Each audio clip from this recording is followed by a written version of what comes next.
బొరుగులు చిత్రాన్నం ఎలా చేయాలో చూద్దాం. బొరుగులు తీసుకొని 2 ఎర్రగడ్డలు, పెద్ద సైజు ఎర్రగడ్డలు, పచ్చిమిరపకాయ, ఎండుమిరపకాయ, కరివేపాకు, కొత్తిమీర, పప్పు దినుసులు, పసుపు, ఉప్పు, కొంచెం పప్పులు, కొబ్బరి, తెల్లగడ్డ మిక్సీ పట్టుకున్న పొడి. బొరుగులు చిత్రాన్నంక ఇది బొరుగులు నీళ్ళల్లో తడిపి తీసి ఫిల్టర్లో వేసుకోవాలా.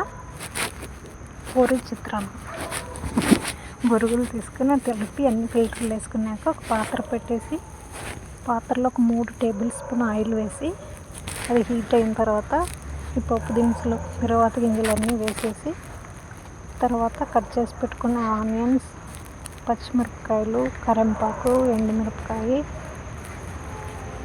అన్నీ వేసి బాగా కలబెట్టాలి. కలర్ వచ్చేంత వరకు కలబెట్టాలి. కొంచెం కలర్ వచ్చిన తర్వాత ఉప్పు, పసుపు వేసుకొనేసి మళ్ళీ కొంచెం కలబెట్టేసి మిక్సీ పట్టి పెట్టుకున్న కొబ్బరి, తెల్లగడ్డ, పప్పులు పొడి కూడా వేసి బాగా కలబెట్టేసి ఇప్పుడు తడిపి పెట్టుకున్న బొరుగులన్నీ ఇందులో వేసుకొని అంతా బాగా కలిసేంత వరకు బాగా మిక్స్ చేసుకోవాలి. బాగా మిక్స్ చేసేసి కొంచెం లాస్ట్లో కొంచెం కొత్తిమీర వేసుకొని అది కూడా కలిసేంత వరకు మళ్ళీ కలబెట్టుకోవాలి. అంటే ఈజీ 10-15 మినిట్స్లో రెడీ అయిపోతుంది.